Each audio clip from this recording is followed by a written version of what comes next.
Women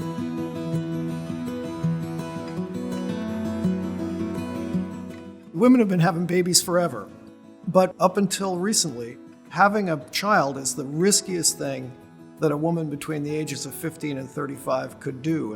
In 1920, the maternal mortality rate was a little under 1%. The perinatal infant mortality, children who died within 5 days of being born, was similarly close to 1%, which is astoundingly high. The hospital offered only a little bit more than having the baby at home.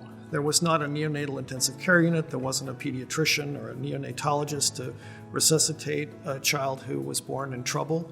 There wasn't a blood bank to give a woman who was hemorrhaging, but there was a cleaner delivery room with better light and better instrumentation and better nursing care. There would have been instrumentation so that if the child was in a breech presentation or there was difficulty in having the child negotiate the birth canal, there were forceps and other instruments that a doctor could use to expedite a delivery of a woman when the woman or the child or both were in trouble. But it was still a risky proposition then. After giving birth, women would usually stay at least a week in the hospital, but it wasn't unique just to delivery. The human being was seen as a much more fragile thing, and surgeons, obstetricians, physicians erred on the side of caution and kept people at rest. Now we have the luxury, women have the luxury of having their baby at home, and if they have a problem, they can dial 911 and they're brought right to the hospital. Perinatal mortality is low. Cesarean section is much safer now than it was. Sterile technique is much more advanced than it was in 1920. Obstetrical technique is much more advanced.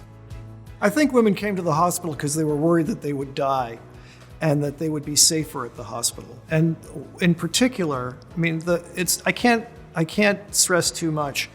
The founding fathers, they were all men, the founding fathers of the Weymouth, now South Shore Hospital, built the hospital largely to make sure that the poor had a place to be cared for in the way that their families were cared for in their homes.